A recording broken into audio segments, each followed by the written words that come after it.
5 al 11. Esta es la segunda parte del estudio que comenzamos la semana pasada y va a haber una tercera. Es un pasaje bien rico y queremos estudiarlo a fondo. Les ruego que se pongan de pie y le voy a pedir a nuestro hermano Consuegra que tenga la bondad de venir para que nos ayude con la lectura de la palabra de Dios.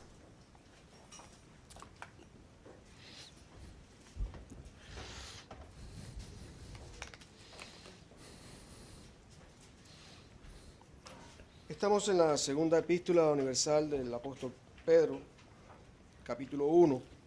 A partir del versículo 5 leemos: Vosotros también, poniendo toda diligencia por esto mismo, añadid a vuestra fe virtud, a la virtud conocimiento, al conocimiento dominio propio, al dominio propio paciencia, a la paciencia piedad, a la piedad afecto fraternal, y al afecto fraternal amor. Porque si estas cosas están en vosotros y abundan, no os dejarán estar ociosos ni sin fruto en cuanto al conocimiento de nuestro Señor Jesucristo. Pero el que no tiene estas cosas tiene la vista muy corta, es ciego, habiendo olvidado la purificación de sus antiguos pecados. Por lo cual, hermanos, tanto más procurad hacer firme vuestra vocación y elección, porque haciendo estas cosas no caeréis jamás. Porque de esta manera os será otorgada amplia y generosa entrada en el reino eterno de nuestro Señor y Salvador Jesucristo. Amén. Gracias, hermano. Oremos, hermano. Padre, gracias te damos por esta mañana, por el hecho que nos tienes aquí sanos y salvos, Señor, y nuestros corazones hoy, Señor, acompañan los sentimientos de muchas familias que sufren aquí en el sur de la Florida por la pérdida de esos seres queridos en ese accidente trágico esta semana. Pedimos, oh Dios, que tu consuelo y tu verdad pueda alcanzar cada uno de ellos, y oramos, Señor, para que con tu ayuda ellos puedan encontrar consuelo, resignación, y Señor, que sobre todo puedan entender que en momentos como estos solamente el consuelo que tú das es el consuelo que más vale. Y Señor, oramos por las almas que todavía están vivas, para que ellos reconozcan su necesidad de un Salvador y confíen en nuestro Señor Jesucristo. Por nosotros te pedimos que nos ayudes en el estudio de hoy. Como siempre te pedimos que tu Espíritu nos ayude a concentrarnos en las verdades que vamos a tocar hoy. Y Padre, siempre te vamos a dar a ti la honra y la gloria por todo el conocimiento y todas las cosas buenas que tú haces en nosotros. Oramos por nuestros enfermos para que reciban de ti un toque de salud. Oramos por nuestro hermano Alonso en Honduras. Gracias te damos por la mejoría de su madre. Pedimos que los traigas a nosotros con bien. Te damos muchas gracias por nuestra hermana Elizabeth, por los años de vida que tú les has dado. Guárdala, Señor, cuídala. Y, Señor, que podamos pasar muchos años aquí junto en la iglesia con ella. Te lo pedimos en el nombre de Cristo Jesús. Amén. Amén, mis amados hermanos. Tomen asiento. Por si acaso usted se pregunta, bueno, ¿qué tiene que ver este pasaje con la seguridad de la salvación? Bueno, quizás usted no lo ve, pero permítanme la responsabilidad nuestra de señalarles a ustedes que aquí hay dos tipos de cristianos: los que añaden a su fe muchas otras virtudes y se ocupan de no estar ociosos. Ellos van a recibir una entrada amplia, ancha, la puerta se les va a abrir del cielo y ellos van a recibir muchos galardones por haber hecho algo bueno con la salvación. Pero fíjense, el otro grupo que es mencionado aquí, parece que ellos se van a colar por una rendijita en la puerta, o quizás van a entrar por la ventana del cielo, pero los dos van a llegar, los que hicieron bien y los que no hicieron tan bien. ellos también van a entrar en el reino celestial. Y la razón por eso es que la salvación nuestra no depende de ningún mérito nuestro, ninguno, ni antes de conocer a Cristo, ni después de conocer a Cristo. La salvación nuestra depende de Dios, que Él decidió que quiso salvarnos a nosotros. Decidió dotarnos con la salvación, y entonces ese es el tema de hoy. Estamos examinando lo que la mayoría de los cristianos rechazan, y es que la salvación, mis amados hermanos, es segura. Una vez que tú eres salvo, si fuiste salvo, auténticamente tú vas a ser salvo para siempre, porque tu salvación no depende de ti. La salvación es segura, amados, no tengan duda de eso. Si no hubiera seguridad de salvación para todos los que auténticamente han creído y todos los que van a creer, pues entonces la salvación no fuera perfecta. No fuera. Es más, yo me atrevo hasta a decir que si nuestra salvación no fuera segura, la salvación no valiera ni 10 kilos prietos. Ni 10 kilos prietos. Porque si no fuera segura por algo que Dios hace,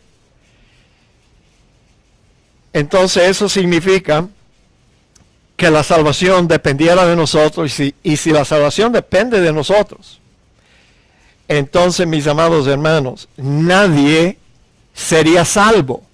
Nadie. Piensen, si no éramos capaces de obrar para alcanzar la salvación, tampoco somos capaces de obrar para mantener esa salvación.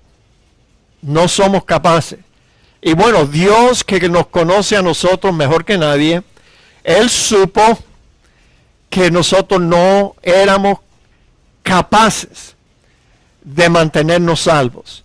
Y es por eso que Él es quien asegura la salvación de todo creyente que ha creído auténticamente. Una experiencia de salvación auténtica transforma tu vida. Nadie se queda igual que antes después de conocer a nuestro Señor y Salvador Jesucristo. Nadie se queda igual. Pero bueno, todos tenemos un cambio grande, una santificación de nuestra vida, mis amados. Ahora, es mi deber decirle a ustedes, que si usted aceptó a Cristo un día y hasta se bautizó y usted vive su vida en los mismos pecados de antes, no ha cambiado nada, lo más probable es que usted no ha sido salvo auténticamente.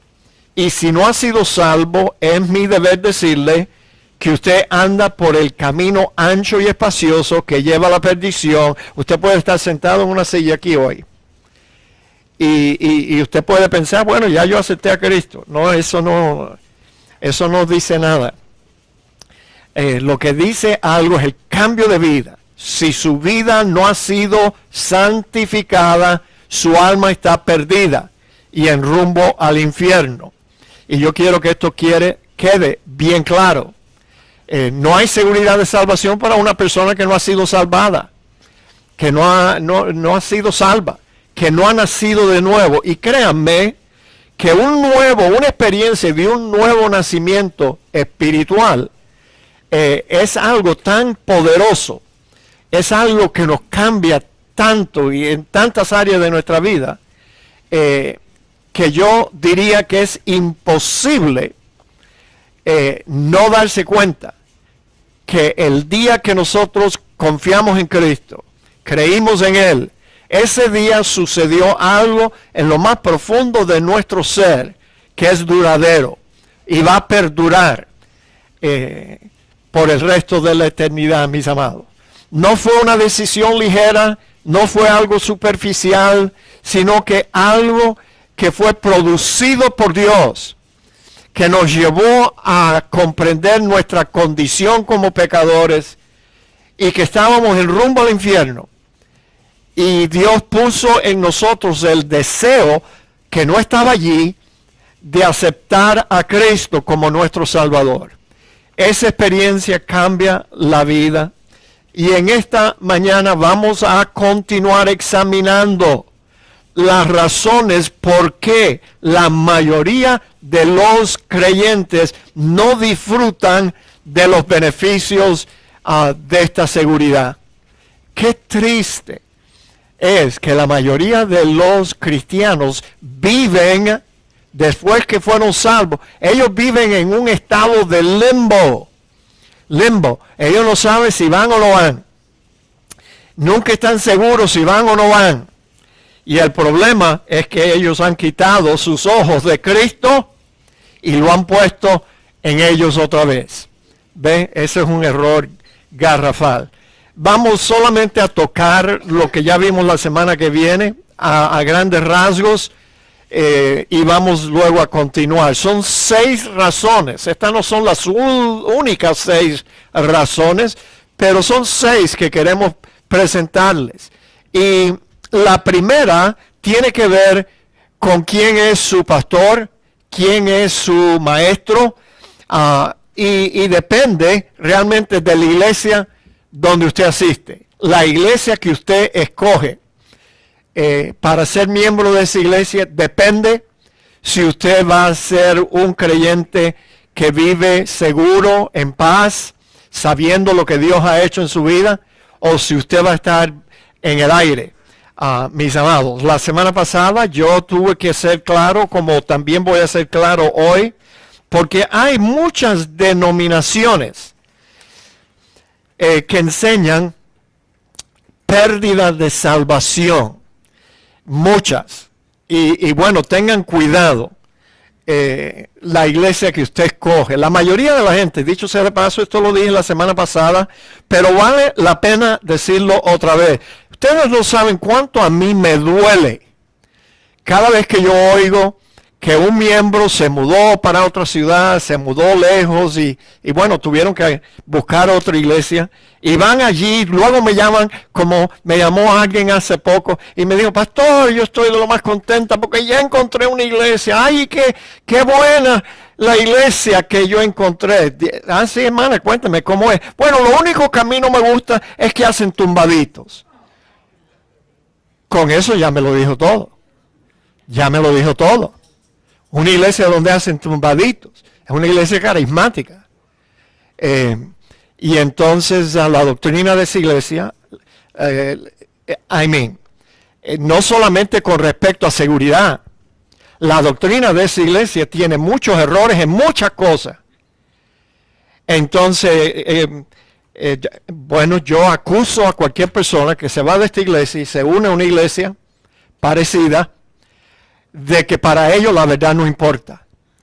Pero para Dios sí importa la verdad, la doctrina.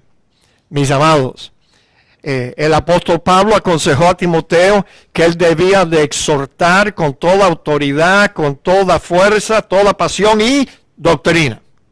La doctrina, los cristianos necesitan saber la doctrina. Ahora fíjense, el número de denominaciones que realmente creen en Cristo, pero después no confían en Él. Pentecostales, neopentecostales, que son los carismáticos, las iglesias judías mesiánicas. Usted se mete en una iglesia así, déjeme decirle, ellos lo van a poner a usted dependiendo de las obras de la ley. De la ley. Yo no conozco ni una buena. Ni una buena. Las adventistas del séptimo día que mezclan la gracia con la ley. Los metodistas creen en pérdida de salvación. Iglesias, hay varias aquí en el sur de la Florida que se llaman la iglesia libre albedrío. Esas personas no creen en seguridad de salvación. La iglesia, desde luego, más grande, la iglesia católica, apostólica y romana, ellos ni siquiera enseñan seguridad de salvación, más bien enseñan que tú no puedes saber que tú eres salvo hasta que te mueras y vayas a juicio. Entonces toda la vida el católico vive en limbo. vive en un estado de que no sabe si va a ir o si hizo lo suficiente o si no hizo tú sabes, lo que tenía que hacer o no hizo o no dejó de hacer lo que tenía que dejar de hacer. Ellos no tienen ninguna seguridad, ninguna. Y todas las religiones falsas, los testigos de Jehová son unos. Los testigos de Jehová viven tratando de alcanzar suficientes méritos para lograr entrar en el reino de Jehová. Y no importa si se pasan horas y horas en el campo misionero, porque ellos llevan una cuenta. Todas las horas que he trabajado en el campo, y todas las cosas buenas que yo hice y todo eso, no van a entrar. Qué triste. No aceptaron la salvación como Dios se las ofrece. Entonces hay muchas religiones falsas. Los musulmanes, esa es una religión basada en méritos humanos, obras humanas. Confucio, el confucianismo, todas esas religiones de la India, las místicas, todo eso es por méritos humanos. Y no van a entrar de esa forma. Solamente hay un camino, una verdad, y la vida se encuentra en Jesucristo y en nadie más. Lo siento mucho. Pero bueno, hay, muchas religiones, pero lo que no hay en esas religiones es seguridad. Ahora, un maestro, un pastor que enseña que la salvación se pierde, se convierte en un falso maestro. Digan amén. Puede ser un pastor excelente, un pastor muy amado, un pastor, tú sabes, muy querido por su congregación, pero si él enseña pérdida de salvación, él es un falso maestro, porque está asesinando el evangelio de la gracia de Dios. Y no debe hacer eso. Lo siento mucho. Un día Dios va a llamar a los maestros a cuenta y nos va a tratar con más severidad que un miembro que nosotros engañamos con una falsa doctrina. La segunda cosa, la segunda razón por qué los cristianos no tienen seguridad es porque no comprenden el evangelio de la gracia. Y es la gracia donde ellos tropiezan. No entienden el evangelio de la gracia de Dios. A ellos se les hace muy difícil creer que Dios puede dar una salvación tan valiosa por gracia sin exigir ningún esfuerzo humano y ningún mérito humano. Es más, hay muchas personas religiosas que prefieren que la salvación sea por sus méritos, porque ellos son personas que están engreídas en sí mismas y ellos piensan que Dios tiene que tomar en cuenta lo bueno que yo fui y cuánto yo ayudé a la humanidad, y prefieren que la salvación sea por obras, por méritos, y se les hace difícil creer que es por gracia, sin ningún esfuerzo, sin ningún mérito mío, es por gracia, mis amados hermanos. Ahora, estas personas creen que son salvos inicialmente por gracia, pero el resto del camino hasta llegar al cielo depende de sus méritos, esfuerzos y obras. Now, why did they do that? ¿Por qué no se quedaron creciendo en gracia y en conocimiento del Hijo de... ¿Por qué? ¿Por qué? Fueron salvos por gracia. Bueno, mis amados hermanos, ya vimos estas vistas la semana. Lamentablemente, this slide demuestra cómo la mayoría de los cristianos ven la salvación. Ellos admiten, sí, no, la salvación es por gracia, hasta aquí. Y luego el resto del camino es sálvese el que pueda. Sálvese el que pueda. O el que quiera. Pero no hay ninguna seguridad en los méritos humanos, los esfuerzos humanos, en las obras humanas. Porque ¿cómo tú vas a saber que hiciste suficiente? ¿Cuándo vas a saber? No, ya yo voy, porque ya yo hice suficiente. ¿Cuándo? ¿Cuándo vas a saber? ¿Y cuánto hay que hacer? Dime. Nadie sabe. Nadie sabe. Por tanto, siempre va a haber esa duda. ¿Habré hecho yo suficiente? ¿Habré sido suficientemente bueno? Entonces, mis amados hermanos, las personas que ven la salvación así, se parecen a los Gálatas, al error que cometieron los Gálatas. No vamos a ver este pasaje, ya lo leímos la semana pasada, pero fíjate, el error de los Gálatas es que ellos de Cristo os desligaste, se desligaron de Cristo después de haber creído en Él. Los que por la ley os justificáis, de la gracia habéis caído. Entonces ellos se desligaron de Cristo en el sentido de que confiaron en Cristo para ser salvos, fueron salvos, pero después algunos falsos maestros les convencieron de que ellos todavía tenían que guardar los mandamientos. Y si no guardas los mandamientos, no vas a llegar. Entonces Pablo se enteró que estos hermanos estaban confiando en sus esfuerzos en guardar la ley de Dios. Y él les acusa, ustedes se han desligado de Cristo. Ya no están confiando en Él. No están confiando en Él. Ustedes han caído de la gracia. Y les mostré esta placa que nos enseña que caer de la gracia no es perder la salvación, sino que caer de la gracia es que antes estábamos por este buen camino. Sí, que nos lleva all the way. Es suficiente la gracia de Dios para llevarnos todo el resto del camino, hasta que entremos en las puertas del cielo.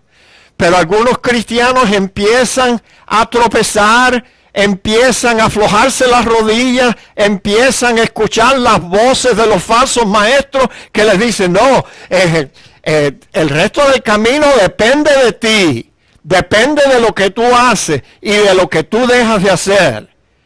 Porque hay que hacer algunas cosas y hay que dejar de hacer otras, si no, no vas a heredar el reino de los cielos. Y entonces, mis amados hermanos, esas personas, en efecto, ya no están confiando en Cristo, se desligaron de Cristo, se separaron de la confianza en Cristo. Y bueno, ¿y qué es lo que pasa? Bueno, déjenme mencionar esto primero. Noten que los dos caminos llevan al cielo. Los dos caminos llevan al cielo. Porque alcanzaron la salvación aquí, por gracia. Los que creyeron en verdad, ya fueron salvos. Por tanto, el asunto de caer de la gracia no significa que ellos no van a llegar al cielo. No, ellos van a llegar al cielo. El único problema es que están viviendo una vida cristiana anormal. Una vida cristiana, tú sabes, desligada de Cristo. Aunque lo alaban todos los domingos en la iglesia, aunque dicen que han creído en Él, pero no están confiando en Él. Ya no están confiando en Él. Y cuando un cristiano deja de confiar en Cristo, ¿qué más le queda? ¿Qué más le queda? Bueno, mis amados hermanos, si no estamos confiando en Cristo, estamos confiando en nosotros mismos. De nuevo, oye, ¿qué error más grande? Confiar en ti mismo. You gotta be kidding, mis amados. Bueno, para terminar, este gráfico demuestra una vida cristiana anormal y sin seguridad. Caer de la gracia no es perder la salvación, sino es depender de otras cosas, méritos, esfuerzos y obras, para llegar el resto del camino. Hoy comenzamos viendo la tercera razón por la cual los cristianos no tienen seguridad de salvación. Y no tienen seguridad por incredulidad. Fíjense, incredulidad. Están cometiendo el mismo error que cometieron los israelitas, que después de experimentar una gran salvación, cuando cruzaron el Mar Rojo, llegaron a la frontera de la tierra prometida, la tierra que Dios le había prometido que se las iba a dar. Y no creyeron que Dios realmente les iba a dar lo prometido. Entonces, mis amados, ¿se dan cuenta? por eso yo les llamo creyentes incrédulos. Tú sabes, creyentes incrédulos. Y creyente está entre comillas, porque si fueron salvos de verdad, yo no sé. La mayoría de los israelitas que murieron en el desierto por incredulidad no eran salvos. No eran salvos. Pero bueno, un cristiano nacido de nuevo puede caer en el mismo error. Tú sabes, que dejan de confiar en que han sido salvos y que ya Cristo les dio la vida eterna. Después de creer en Cristo, dejan de confiar en Él. ¿Qué cosa más rara para un creyente hacer? ¿Qué cosa? Tú sabes, ¿por qué te vas a desligar de Cristo? ¿Por qué te vas a soltar de Cristo? Para confiar otra vez en ti, yo te tengo lástima. Lástima te tengo. Te tengo lástima. Ahora, noten las promesas que Cristo nos hizo. De cierto os digo, el que oye mi palabra y cree al que me envió, tiene, dijo, tiene. No es que va a tener o tendrá quizás, sino que Él prometió que ya esa persona tiene vida eterna y no vendrá condenación, porque ya ha pasado de muerte a vida, ya nació de nuevo y ahora tiene vida espiritual en comunión con Dios. De cierto os digo, viene la hora, y ahora es cuando los muertos oirán la voz del Hijo de Dios, y los que la oyeren vivirán. ¿Por qué vivirán? No porque trataron de ser buenos, sino porque recibieron la vida eterna. Ya es suya. La vida eterna no es algo que comienza después de la muerte. La vida eterna comienza en el instante que creemos en Cristo. En el instante que nacemos de nuevo. Ahí comienza la vida eterna. Estábamos muertos, pero ahora Cristo nos da vida. Entonces ya somos salvos. No es que seremos salvos, quizás vamos a ser salvos. No, ya somos salvos. Y vamos a ir al cielo. Mis ovejas oyen mi voz y yo las conozco y me siguen. Y yo les doy. No dice que yo les voy a dar. No dice que yo les doy vida eterna. Y no perecerán jamás, ni nadie las arrebatará de mi mano. Mi Padre que me las dio es mayor que todo y nadie las puede arrebatar de la mano de mi Padre. Fíjese, si este versículo no te da seguridad, yo no sé lo que te pasa. Yo creo que necesitas verte con un buen psiquiatra cristiano para que te examine aquí adentro qué es lo que te pasa. La Biblia dice que estamos en la mano de Cristo y después en las manos de Dios. Y si tú no encuentras seguridad allí, te pasa algo. Nosotros no nos estamos aguantando de Cristo. Y mira a ver si te caes. No, Él nos está aguantando a nosotros. Y por eso hay seguridad en la salvación auténtica. Hay seguridad, mis amados. No tenemos que vivir dudando. Ahora, cuando un creyente, vuelvo y repito, deja de confiar en las promesas de Cristo, de que nos ha dado vida eterna, ¿en quién más vamos a confiar? Si dejamos de confiar en Cristo, ¿en quién vamos a confiar para la salvación? El creyente que deja de confiar en Jesucristo no le queda otra cosa que confiar en sí mismo. Confiar en uno mismo. Mira a ver lo que tú haces. Tienes que hacer esto, y tienes que dejar de hacer aquello. Si no, no entras. No vas a ir. Entonces nos ponen confiando en nosotros mismos. Ya no en Cristo. No. Y tristemente esto le pasa a la mayoría de los cristianos y le pasa, le roban hasta el estado inicial de la salvación, del gozo y de la seguridad. El tiempo de la luna de miel se los quitan enseguida cuando comienzan a enseñarles temor. Por eso Juan dijo, en el temor no hay amor, porque el perfecto amor echa fuera el temor. ¿Ve? Y Dios no quiere que nosotros obremos como si nuestra salvación dependiera de nuestras obras. A lo que Dios le agrada es la fe que obra por el amor. La fe que obra por el amor. O sea, ¿tú sabes lo que Dios está buscando de nosotros, sus hijos? Él está buscando que nosotros nos enamoremos de Él. ¿Qué te parece? Ahora, yo creo que esto es más fácil para las damas cristianas, ¿no es verdad, Consuela? Tú sabes, la idea de que yo soy la novia de Cristo, a mí todavía eso no me cabe, tú sabes.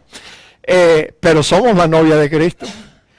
Y debemos amar a Cristo, mis amados, como nuestro Salvador, nuestro hermano mayor. Debemos de enamorarnos de Él, amarlo cada día más. Y si vamos a hacer algo, si vamos a añadir algo más a nuestra salvación, alguna virtud que a Dios le agrada, hagámoslo por amor y no por temor, que si no lo hago, no voy a entrar. Amor, mis amados hermanos. ¿Comprendamos eso? ¿Lo comprendemos? Dios está buscando que la gente que Él salvó lo ame para atrás. That's it. Él quiere que nosotros funcionemos toda la vida cristiana por amor y por gratitud. And what's wrong with that? ¿Sabías tú que el amor es una fuerza motivadora más poderosa que el temor? ¿Quieres que te dé un ejemplo? ¿Quieres que te dé un ejemplo? Ustedes que han tenido niños chiquitos, los niños empiezan a retosar. Y el padre entra en el cuarto y le dice, muchachos, si ustedes vuelven a retosar así, yo voy a entrar aquí y les voy a dar una paliza a todos ustedes. Entonces ellos, papi está bravo. Y entonces ellos quietecitos hasta que papá da la vuelta, vira la espalda y después regresan haciendo lo que estaban haciendo antes. Eso es el temor. El padre trata de controlar a sus hijos infundiéndole temor. Dios es más sabio que los padres humanos.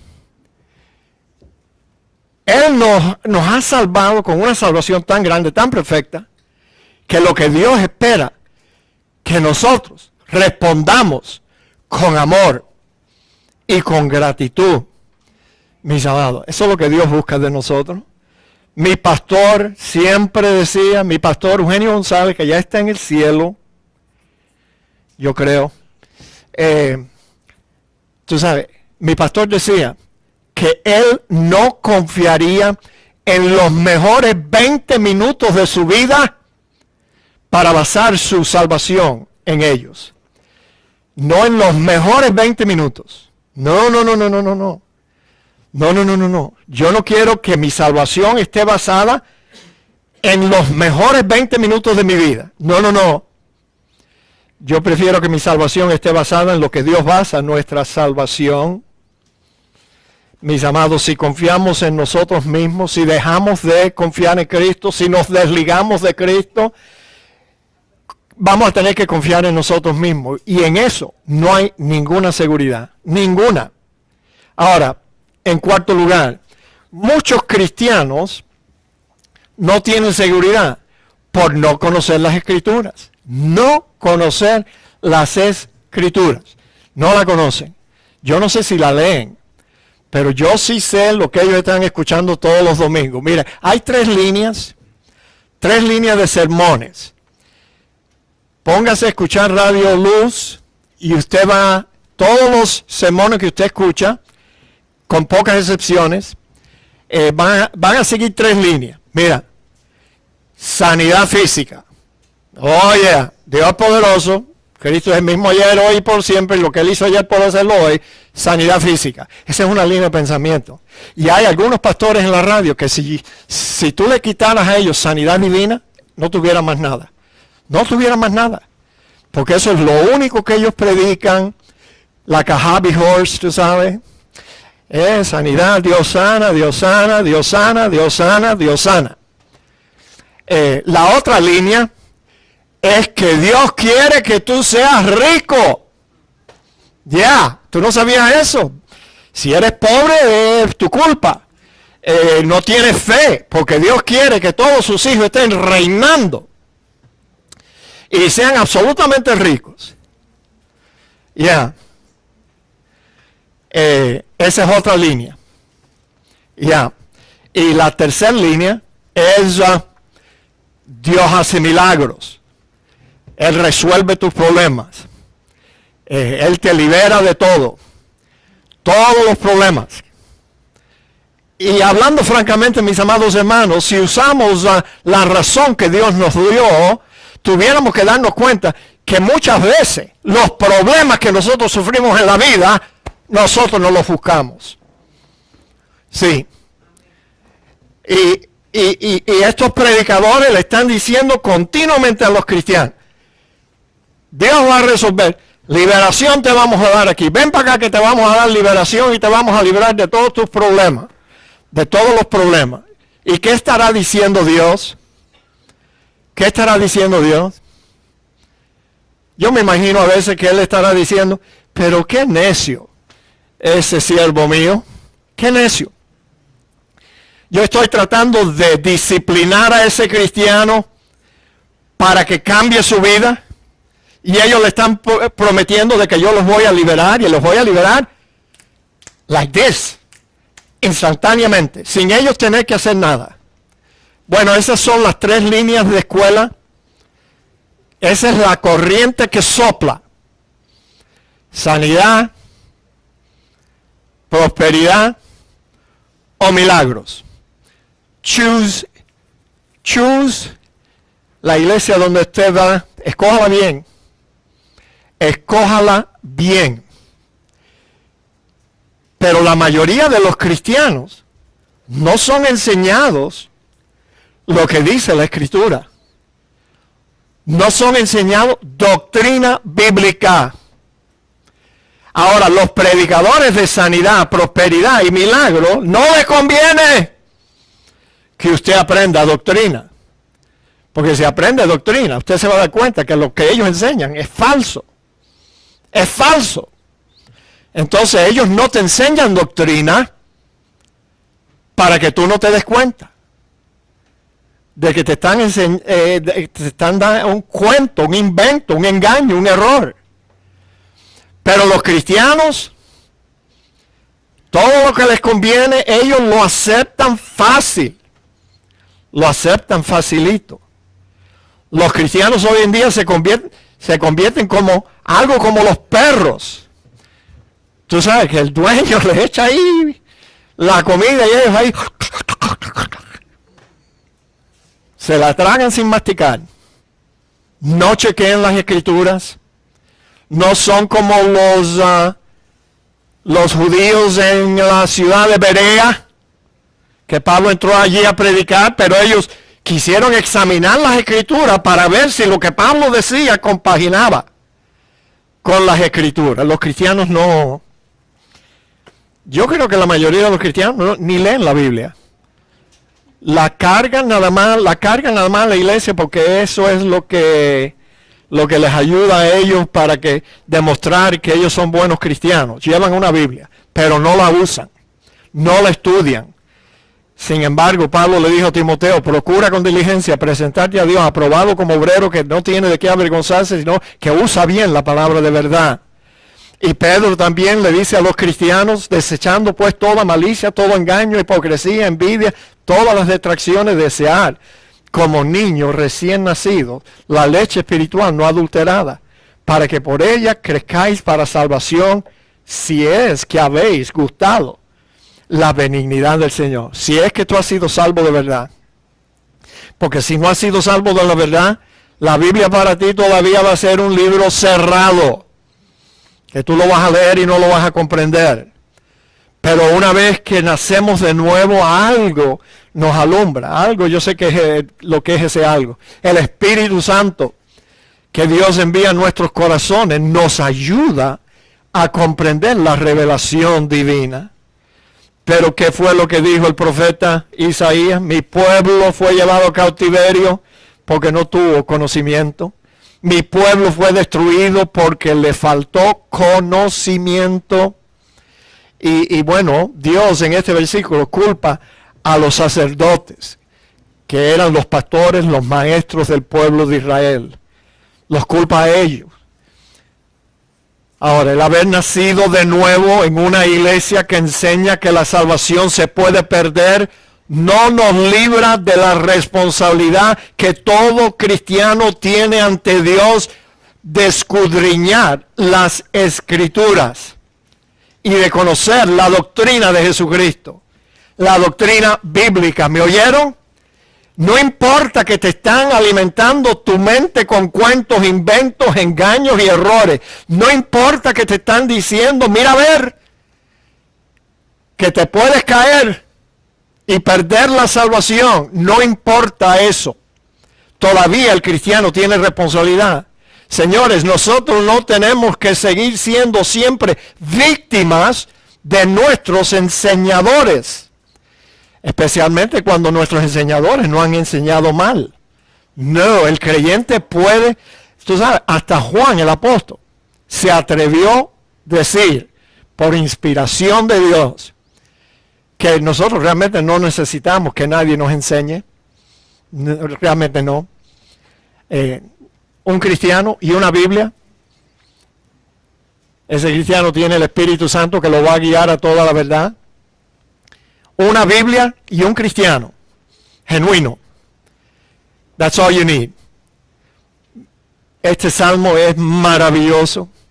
El Salmo 119 exalta la palabra de Dios, exalta a Dios por su palabra. Oh, cuánto amo yo tu ley. Se estaba refiriendo a la palabra de Dios. Todo el día ella es mi meditación. Me has hecho más sabio que mis enemigos con tus mandamientos, porque siempre están conmigo. Escucha esto. Más que todos mis enseñadores he entendido, porque tus testimonios son mi meditación. Más que los viejos, hasta más que los viejos, he entendido, porque he guardado tus mandamientos. De todo mal camino contuve mis pies para guardar tu palabra. No me apartaré de tus juicios, porque tú me enseñaste. Cuán dulces son a mi paladar tus palabras, más que la miel a mi boca. De tus mandamientos he adquirido, hasta te hacen más inteligente. La lectura y el estudio de las Escrituras te hacen más inteligente. Por tanto, he aborrecido todo camino de mentira. ¿Cómo vamos a saber que algo es mentira? Fácil, conociendo la verdad, conociendo lo que la Biblia realmente enseña. Ahora, ¿tú quieres ver a un ministro bailar? A un ministro bailar.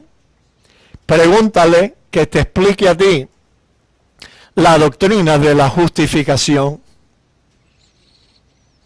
Y en su respuesta él va a bailar. Porque él no sabe. Entonces él va a tratar de darte an educated answer. Entonces él va a decir, bueno, justificación, let me see if I remember. Y va a empezar a bailar. Eso es, si no te insulta. Porque hay pastores de eso que si tú le haces una pregunta que los hace a ellos, los amenaza a ellos, te insultan para atrás. Pero bueno, los miembros de la Iglesia Bautista en Cristo ya saben cómo explicar la doctrina de la justificación. Digan amén. Bueno, vamos a tener una prueba. A mí me gustan las pruebas, porque de esa forma yo me doy cuenta si lo que estamos enseñando está llegando, o si entró por aquí y salió por allá. Esta es la pregunta. Ahora, si usted no ha despertado todavía hoy, no trate de contestar antes de encender el foquito ese que todos tenemos aquí arriba. Enciende el foquito primero y dígame sobre qué base declara Dios a un pecador justo. En otras palabras, ¿cómo es posible que Dios puede... Aquí hay un pecador que acaba de ser salvo y Dios dice, él es un hombre justo. ¿Sobre qué base? ¿Sobre qué base? Nadie se atreve no respondan, yo no quiero avergonzar a nadie. Pero a mí me gustaría pensar que ya ustedes, por lo menos, deben saber cómo contestar esa pregunta. ¿En qué se basa Dios para decir que José Ignacio Pereda, un pecador, es un hombre justo? ¿En qué se basa Dios para decir José Ignacio Pereda es un santo? Convenzan a Rita de eso, yo he tratado y no he podido. ¿En qué se basa? ¿Nadie se atreve? La respuesta es sobre la base de la justicia de Cristo. Es la justicia de Cristo, no es la nuestra, señores. No es la justicia. Es por eso, precisamente por esto, que tenemos seguridad. Porque nuestra salvación está basada en la vida santa que Cristo vivió, no en la mía, ni en la tuya, sino en la vida santa que Cristo vivió. Y Dios, porque quiso, nos cubre con la justicia de Cristo y tomó nuestros pecados y se los puso encima de Cristo. El gran intercambio. Entonces Dios puede llamar a un pecador justo cuando Él basa esa justicia no en la justicia del pecador, en la justicia de Cristo. Señores, esto es las buenas nuevas del Evangelio. Que un pecador puede ser salvado, puede ser justificado, puede ser santificado por lo que Cristo hizo. Todo lo que hizo. Desde que nació no pecó una sola vez. Cumplió con toda la ley de Dios. Y esa justicia Dios se la da al creyente. ¿Ok? Bueno, la base de la justicia de Cristo, señores, no es sobre la base de nuestra santidad o de lo que nosotros producimos o la justicia propia nuestra. No es eso. No es eso. Y si ustedes comprenden nada más que esto, que Dios basa nuestra justificación en la justicia de Cristo y no la nuestra, ustedes van a vivir seguros toda la vida. No, yo fui salvo porque Él es santo. Él vivió una vida santa. Él cumplió lo que yo no puedo cumplir. Y si tú piensas que tú puedes cumplir con todos los mandamientos de Dios, el problema tuyo es más grande. Es más grande. Porque tienes un concepto de ti mismo más alto que el que debes tener. Mira, aquí fue donde lo estudiamos. Óigame, Iglesia Bautista en Cristo. ¿Cuándo van a aprender? ¿Cuándo van a aprender? Pedro lo dijo en el primer capítulo. Óigame, nada más que estamos en el capítulo 1, versículo 5. Y en el capítulo 1 y el primer versículo, Pedro le dijo a la gente a la cual él escribía: Simón Pedro, siervo y apóstol de Jesucristo, a los que habéis alcanzado por la justicia de nuestro Dios y Salvador Jesucristo, una fe igualmente, una salvación igualmente preciosa como la nuestra, por la justicia de Cristo. Díganlo conmigo, es la justicia de Cristo. Díganlo. Eso es lo que te salva, no la justicia propia tuya. ¿Se dan cuenta, mis amados hermanos? En Romanos también vimos, porque si siendo enemigos fuimos reconciliados con Dios por la muerte de su Hijo, mucho más estando reconciliados seremos salvos por su vida. Somos salvos por la vida que Cristo vivió. Una vida santa, una vida en obediencia perfecta. Por eso vamos a ser salvos. Porque Dios nos impone esa santidad y esa vida sobre nosotros. Bien rapidito, otra prueba Otro problema. ¿Cuál es el medio? Ya vimos la base de la justificación. ¿Cuál es el medio? ¿Cuál es el medio de justificación? Bueno, todos ustedes deben de saber esa respuesta. ¿Cuál es el tema principal de la epístola del apóstol Pablo a los romanos? La justificación por medio de la fe. Ese es el medio. La base es la justicia de Cristo. El medio es la fe. Somos salvos por fe, por medio de la fe y no por obras. Entonces, bien hecho, hermano César. Me parece que tú tienes los oídos bien claritos ahí y tienes un tapón de este lado para que cuando te entra algo por aquí se queda. Se queda. ¿Ok? Otra razón. Otra razón. Come on. Otra razón. La quinta. Por ignorar o rechazar la doctrina de elección y predestinación. Yes.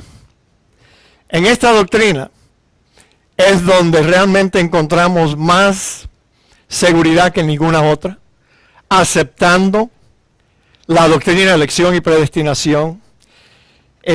Tú sabes que la Biblia nos advierte que iban a llegar días en que a lo bueno llaman malo y a lo malo llaman bueno. Bueno, hay muchos pastores bautistas que tratan de hablar mal, decir, no, eso es una herejía, elección soberana de Dios, no, eso no es así. Y pobrecito, ellos tratan de, fíjate lo que estudian ellos. Ellos estudian la vida de los reformadores. Tú sabes, para poder decir, no, pero tú no sabes que Calvino mandaba a matar gente. Y este otro reformador, Martín Lutero, él también era mala gente, él hizo esto, él dejó de hacer esto. Entonces ellos estudian la historia. Pero tú sabes lo que no estudian. La doctrina de elección y predestinación. Ellos la rechazan. No quieren creer que Dios soberanamente escogió a aquellos que se iban a salvar. Y es una doctrina que se encuentra por toda la Biblia. Y yo digo, Dios mío, ¿y cómo mis amados pastores bautistas pueden rechazar algo que es repetido y repetido, vez tras vez, repetido? Es difícil leer la Biblia por arribita y no tropezar con la idea de que Dios es un Dios soberano y Él escoge a los que van a ser salvos y luego los predetermina de que ellos un día van a tropezar con el Evangelio de Cristo y ese día ellos van a ser salvos por el deseo que Dios va a poner en ellos ese día de ser salvos. Mis amados, la doctrina de elección y predestinación se contrapone a la idea del libre albedrío, que se popularizó, dicho sea de paso. Esta idea del libre albedrío became very popular en la religión cristiana durante los años de oscuridad. In the Dark Ages. The Dark Ages. Fue cuando comenzó esta idea de que el ser humano tiene la habilidad de aceptar o de rechazar a Jesucristo. Eso se popularizó cuando la gente no tenía las escrituras en sus manos. Cuando la iglesia mantuvo a los cristianos en oscuridad, porque nunca permitieron que la Biblia fuera traducida a los idiomas del vulgo, a los idiomas de los pueblos, sino que la Biblia solamente estaba en hebreo, que nadie hablaba, griego, arameo, pocas partes en arameo, y solo en latín. Y solamente los sacerdotes estudiaban el latín, solamente para poder leer el libro y sonar como ellos pareciera que ellos conocen el latín. El latín era un idioma muerto, ningún pueblo hablaba latín. Pero le convenía a la iglesia que la Biblia solamente estuviera en latín. ¿Tú sabes por qué? Mientras que estaba solo en latín, un idioma que la gente no conocía, que ya nadie hablaba latín, entonces la iglesia, la jerarquía de la iglesia, podía controlar lo que los cristianos iban a creer. Y los cristianos nunca se iban a dar cuenta que lo que la iglesia enseñaba y lo que la Biblia decía eran opuestos. Durante esa época de los años de oscuridad, se inventó esta idea del libre albedrío. El hombre no tiene libre albedrío. El hombre tiene fuerza de voluntad para escoger muchas cosas, muchas, tomar muchas decisiones. Pero lo que el hombre depravado no puede hacer es regresar a Dios, decidir que él quiere creer en Dios. Él no tiene la libertad de hacer eso. Y por eso Dios tuvo que escoger a los que se iban a salvar. Porque el hombre no escogería a Dios jamás. Escogería una religión, pero no al Dios verdadero. Entonces, mis amados hermanos, ay Dios mío, el otro día yo estaba en una reunión de los pastores bautistas aquí mismo en Miami. Y los pastores bautistas se estaban reuniendo ese día en la iglesia bautista de Westchester. Quizá usted no conoce esa iglesia, pero yo sí conozco algo de esa iglesia porque conozco al pastor de esa iglesia, Michael Rodríguez. Michael Rodríguez comenzó ese ministerio poco después que Rita y yo nos casáramos. Y bueno, le ha ido súper bien. Y entonces estábamos allí en la reunión de pastores y de pronto Gary Johnson, el director de Miami Baptist Association, se viene y se sentó al lado mío.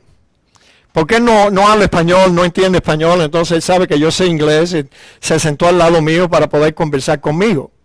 Y entonces yo me inclino a Gary Johnson y yo digo, oye Gary, ¿sabías tú que el pastor de esta iglesia es un calvinista? Yes, yo le dije, he's a Calvinist.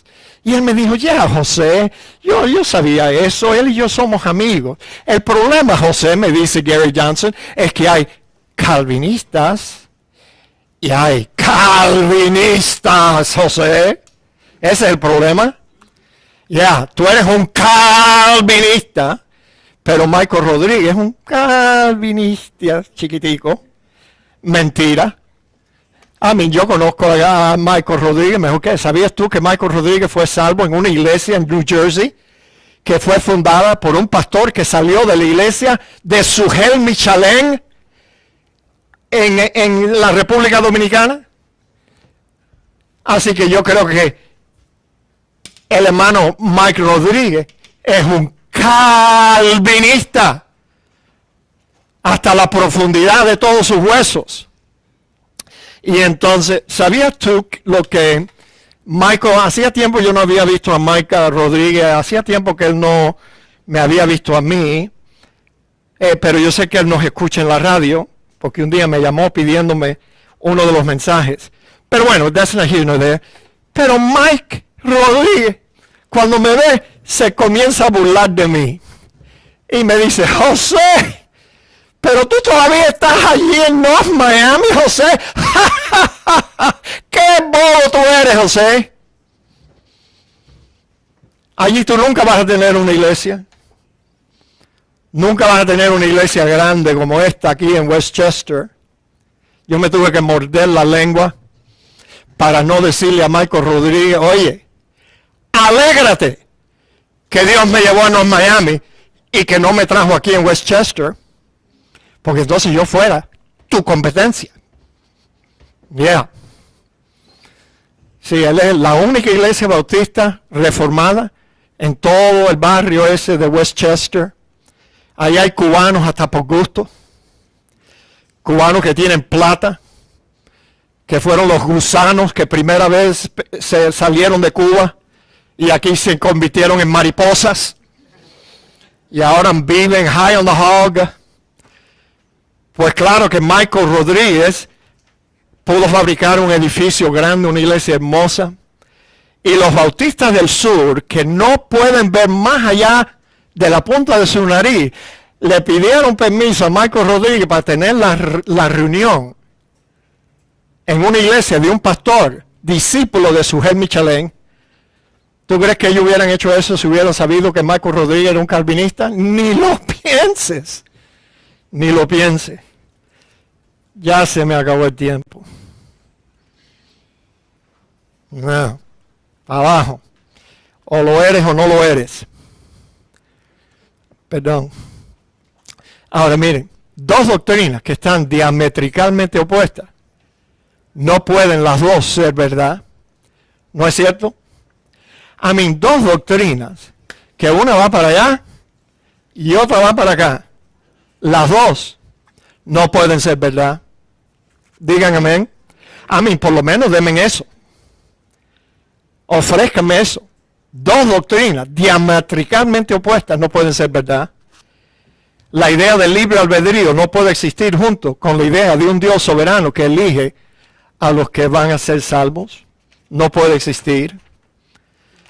Ahora fíjate, ya el tiempo se me agotó, esto es lo último que les voy a mostrar. Dice, y los que predestinó, a estos también los llamó, y a los que llamó, a estos también justificó, y a los que justificó, a estos también glorificó. ¿Se dan cuenta, mis amados hermanos? La doctrina de elección que está en este versículo garantiza nuestra salvación. Porque el mismo Dios que escogió es el Dios que ya nos glorificó. Todos los verbos en este versículo están en tiempo pasado. Ya Él nos escogió, ya Él nos predestinó, ya Él nos llamó, ya Él nos justificó y ya Él nos glorificó ya. Porque esa fue su intención desde el principio. Vamos a ser glorificados, vamos a ir al cielo, pero depende. ¿Cuál camino usted escoge? ¿El camino del temor o el camino de la seguridad? Ojalá que usted escoge el buen camino. Oremos. Padre, gracias te damos por lo que hemos visto, lo que hemos entendido, y te pedimos que siempre nos ayudes a comprender más de ti. Te lo pedimos en el nombre de Cristo Jesús. Amén. Amén.